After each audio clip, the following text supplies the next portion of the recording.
Former space explorer Megan Newman works at the record label Cascadia, and she has finally convinced legendary musician Ari Phillips to sell them his catalog, which will then be used in prompts to generate new songs with the help of AI.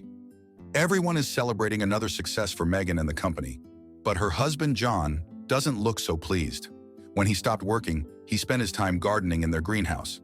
Not only does John despise the use of AI in music, he also yearns to have a kid with Megan. But she always says no because she doesn't have the time and energy to raise a kid just yet. On their way home, Megan insists that they stick to their initial plan of implanting the embryo the following year. Even when John says he's ready to be a full-time dad. He can be my full-time zaddy if she don't want him. Megan is so busy at her job that she works even before going to bed. John tries to make a move at her again, but she is just too tired. She promises that she will make love to her husband again someday. Girl, what is you doing? That man foine. The next day, Megan goes to Humanics, the leading manufacturer of humanoid robots. Her younger sister, Lila, works there as one of the leading engineers. Lila can't believe that Megan visits her for the first time in 7 years, so she knows that Megan wants something from her. Megan asks about the intimate robot project that Lila mentioned to her before. She needs it for John because she feels bad that it's been a long time since they bumped and grind together because of her 24/7 work schedule. Lila explains that it's still in beta testing and without FDA approval yet. She even adds that the test subjects have already been selected, but Megan is persistent. She insists that she will provide all the information that Lila needs, as long as she provides what she needs. When Lila tries to disagree, Megan starts to make baby noises to get her to say yes. When Megan presents John with the gift, he gets angry. He thinks it's insulting that his wife got him a blow-up doll, an intimacy robot as an anniversary gift. He insists that he's still human, even though Megan happens to be more successful than him. He reiterates that she wants his wife and not a robot. Megan apologizes and explains that she only wanted to make him happy and that she didn't intend to offend him. Then she agrees to send it back to Elon Musk. Outsourcing your intimate life to a robot is crazy. During trial, the prosecutor tells the court that Megan ignored all the warnings and continued to acquire a humanoid robot that still hadn't been tested, and which, as a result, caused her husband's death. As a full-time house husband, John is very bored with his life. They live in a mansion, but he's alone most of the time. With that kind of money, I would be traveling. When John opens the box, he sees a very beautiful intimacy robot right before him. He's only waiting for the pickup team from Humanics to get the robot back, but his curiosity gets the best of him, and so he touches the robot's face, unaware that it's touch-activated. Boy, she beautiful. You in danger now. John is surprised that the robot knows a lot about him. She says that the more they talk, the more she understands what he wants, what he needs, and when he wants it.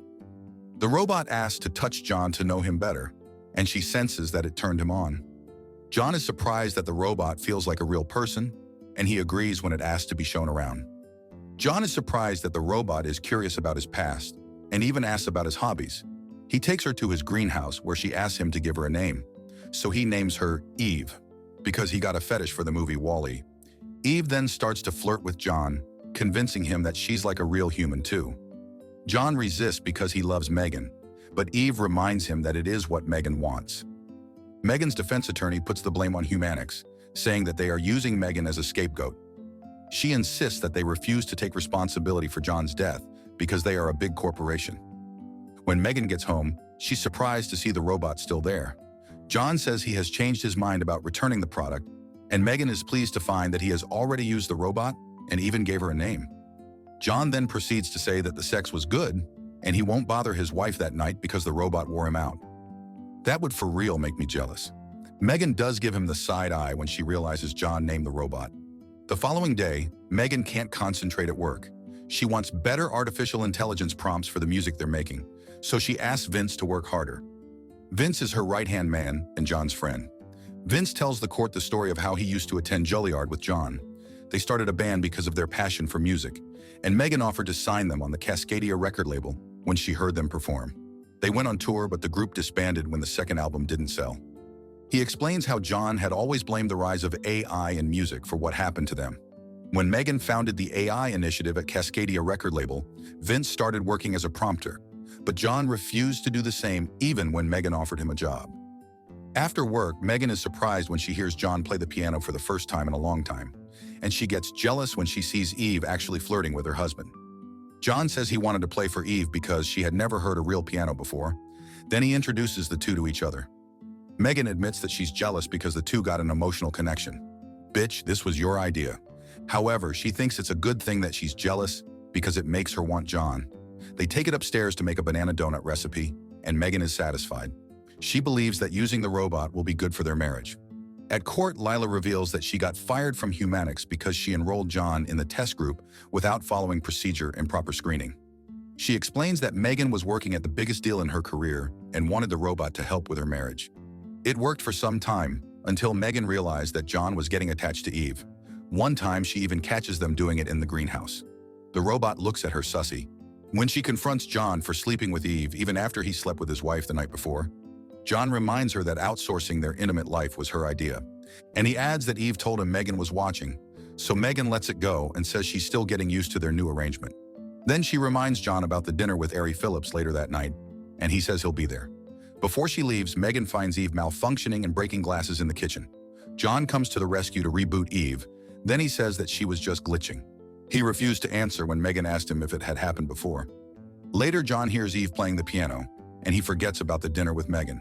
At Cascadia, Megan welcomes Ari Phillips and his son, Jake. It's going to be the biggest deal of her career, and Vince is there to support him. But John isn't. Megan is appalled when she gets home at past 10 that night to find Eve playing the piano for John. She gets so pissed she tells John to send Eve away. She wants John to support her career, but John thinks that Megan didn't do the same for him before. He wants her to try and help him, but Megan insists that the AI takeover of the industry is out of her hands. Out your hands? You as the pioneer. John explains that he's happy with Eve and is no longer happy with Megan. He's not asking for a divorce, but some time apart to understand where their marriage is heading. Megan then starts to get angry at the sight of humanoid robots. She cries and reveals the problem to Lila, asking her to take Eve back because it's ruining her marriage. Lila says she can't take the robot back because she already broke a lot of rules just to get John into the trial. She says that a lot of people in the project will lose their jobs if anyone finds out. She asks Megan to wait just 2 more weeks to finish the trial. When Megan blames Eve for the fallout of her marriage, Lila tells her that the root cause of the problem is not Eve, but Megan's selfishness. Facts, no printer. She says that John will leave Megan because their marriage has never been Megan's priority, and she doesn't give her husband what he wants. She advises Megan to give John what he wants, so Megan decides to go to the IVF clinic where their embryos are stored. Lila tells the court that it took 2 weeks to confirm that the procedure worked. Megan is so excited that she immediately calls John to tell him she'll come over to talk. Megan returns to their house, planning to tell John the wonderful news about their twins. She's very happy to see him, but John is somewhat aloof. She admits that their time apart gave her a chance to see what was wrong with their relationship. Then she reveals that she's pregnant. However, John is shocked that Megan has decided to make such a hasty decision during their time apart. He doesn't think that the timing is right, but Megan insists that she finally realized she wants to be a mother after all these years. So she's dumbfounded when John tells her he wants a divorce.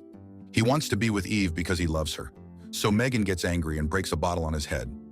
Lila was at work when Megan called her, asking her to come over. When she arrives, she finds John lying dead on the floor and a very frantic Megan saying she didn't mean to kill her husband.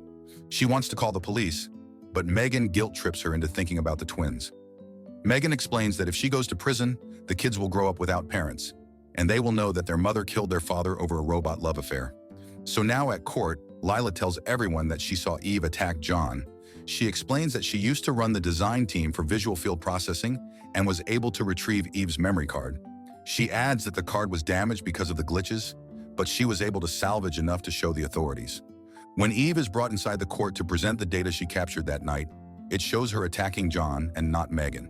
See, this why AI videos should never been invented. After the trial, Megan is acquitted, and now everyone thinks that it's the robot's fault. Her lawyer says this is the result of big companies only caring about their profit margins. Lila walks away from the courthouse, still furious at Megan for what she did.